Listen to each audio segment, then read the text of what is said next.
The life of a single mom started out of my own story and out of feeling like as a single mom, I was walking alone. My need for a support group is what really launched the Life of a Single Mom Ministries. Our motto is, no single mom walks alone. We believe that if a single mom has a place that she can walk in and she is surrounded by other single moms who understand her journey, it's going to change her life. Hey everybody, I'm Jennifer Maggio with The Life of a Single Mom. Thank you so much for joining us for our video series. We have been having a great time covering different videos for those of you who are single moms out there or for those of you who lead single moms. So single mom ministry leaders, we're talking to you today. And as you can see, I have a couch full of amazing leaders with me. So let me just introduce you to my team and then I'll introduce you to the subject matter today. Jade Berry. Jade is a longtime friend. Jade is an author and speaker, and you want to check her out at Jade Berry Speaks. And then I've got Crystal Tullos with Story Heights Church in Boston, Massachusetts. What? She's a Southern girl, but she has made her home now in New England with her husband as she is journeying to serve people in the Boston area. And then my great friend, Robbie Furge, who is at Robbie Coaches or CoachRobbie.com. You guys, if you have been part of our National Single Moms Conference, then you probably know all of these ladies already, and you know that we are about to have fire in the next few minutes over this idea of leading well in ministry. And specifically what we're talking about is developing leaders within your ministry. And so ladies, we're going to hop right into it. So talk to me a little bit about this idea of developing leaders. Number one, why is it important?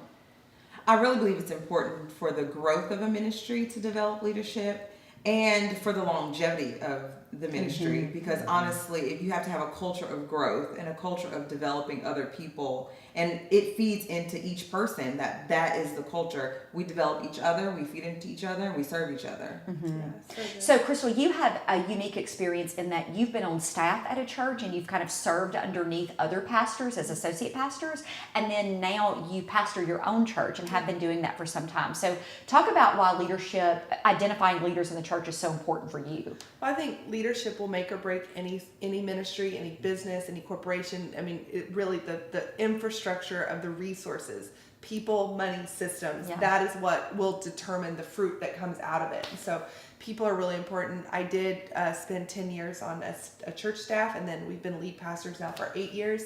And I feel like I've lived 4 lifetimes. And so people are what matter to God.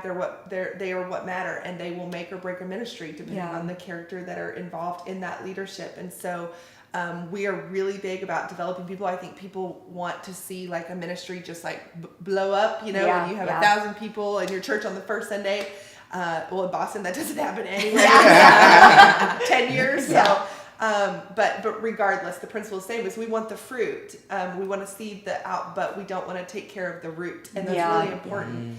And so we focus on the leaders, and if you'll build big people, you'll eventually have a big ministry, but you've got to focus on the people first, and that's what's really important. That's good. Yeah, and I think it's staying the course too. Robbie, you had a really great point when we were talking earlier about this whole topic of developing leaders. So can you share that with us? The very first characteristic of it when you're looking for leaders is the ability to be able to follow, because a lot of people want to lead, but they don't want to follow or submit to the authority that's in place at that moment. So if we're going to develop leaders and we're going to identify who those people are, we need to make sure that they are in a position to follow and serve and submit to who's ever in that position. And not just by deed, not just submitting Right. okay, yes, I'll do what you say, but then go back behind your back and talk bad about the leadership or to the other team players and, nitpick, and I would have done this.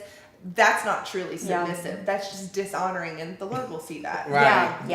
And the ministry is not going to grow that way. No. It's all about a pure heart. And I know that for Single Mom Ministries, for those of you who are out there and you're saying, okay, well, right now it's just me and 3 other girls, then you need to give those 3 other girls tasks, because that's how you're going to then begin to identify your leaders. Right. Yeah. Who is faithful? Who is staying, like we had talked about earlier, who is staying afterwards. Right. and cleaning up and cleaning the toilet.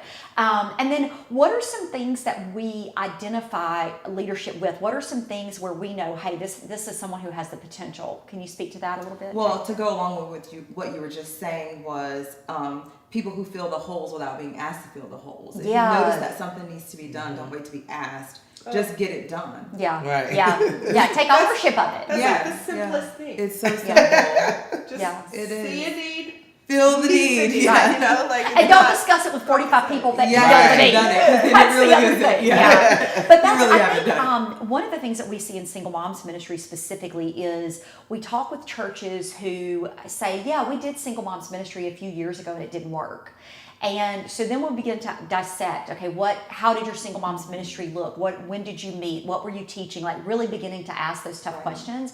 A lot of times what we find is that they didn't have kind of a passing of the baton plan. Like they didn't have this idea of, okay, when this leader moves on because she gets married and so she's in a different life season and she's no longer interested in leading the single moms group, there was no plan of succession. Absolutely. And so that's the other reason that developing leaders is critical, is there has to be a plan of succession. And I know, Robbie, you're slated to succeed your parents in terms of taking over their church that they founded. And so I know that you can speak to that about just this idea of developing leaders. Well, the way my dad has it set up is that we have a 100-year succession plan.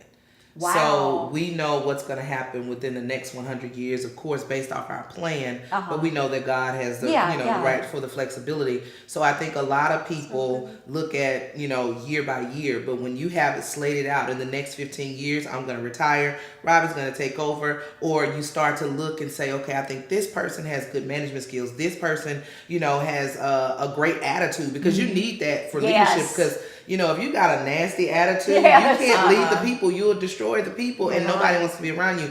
So, but it gives also the successor a chance to prepare, because sometimes people are just thrown into leadership because it's convenient, not because they're the call. You need to begin to plan as a ministry leader. Who are the people in my circle now? If it's just the four of us, who's going to take over the social media? Who's going to take over doing the prayer team? Like everybody has a role. And as you raise up leaders, or raise up volunteers rather, then that's where your leaders come from. Because volunteerism means cleaning the toilet. Volunteerism means taking out the trash. It means setting up the food. So they may not always be leading people, but they're leading something. Right, and you want to make sure that there's group ownership, and that because sometimes it can be the ministry belongs to the one that's leading it. Yeah. And then it becomes they're serving you and your ideals and what you have the idea to do, instead of this is our ministry. We are serving God's purpose within this ministry. And if you are preparing to, like you were saying, have a succession, then they should be aware that, hey, I'm not going to always be leading this thing. Yes. You guys have to be prepared. Hey, if God is saying this is for you to lead, this is for you to lead, you have to prepare your heart. Hey, what am I need to do to grow as an individual within this ministry, just in case that isn't God's plan? Yeah, and it's on us to identify who those leaders are and then nurture them. We cannot. That's the reason so many churches dissipate, so many ministries, so many nonprofits. That's why, is because some of it lays on us. We have not said, who are the people and how are we going to nurture them so that they're successful? How do you stay the course? You stay the course because someone invested in you. Somebody trained you up. And so I think as leaders too, when we're thinking about the succession plan for our ministry, even if that's a decade from now, or even if that's, it's not even in the foreseeable future, but it's critical. Yes, the ownership. We don't own our ministries. Single mom ministry leaders, you don't own that. I don't care if you founded it. I don't care if you have a 501c3. You don't own it. That's God's ministry. And when you see it that way, then you can pass the baton with joy. It's not like this, kind of reluctant passing. We talked about how churches oftentimes will have 2, 3, 4, 5 people left, but they won't pass the baton to a healthier church. It's like they own it. It's their last little thing they're holding on to. And so we have to have that flexibility. We're not the Holy Spirit. We're not in the business of fixing folks. We're not in the business of owning ministries. It's all about, people flourishing in what God's called them to do. And I think that that's what makes successful ministries of all different sizes. I agree. This has been Jennifer Maggio and the Life of a Single Mom video series with Robbie, Crystal, and Jade. Check them out. We're going to have their links to their websites below. Thank you for joining us, and I hope that you've gotten some tips on looking for great leaders within your ministry. You need them. We love you, and no single mom walks alone.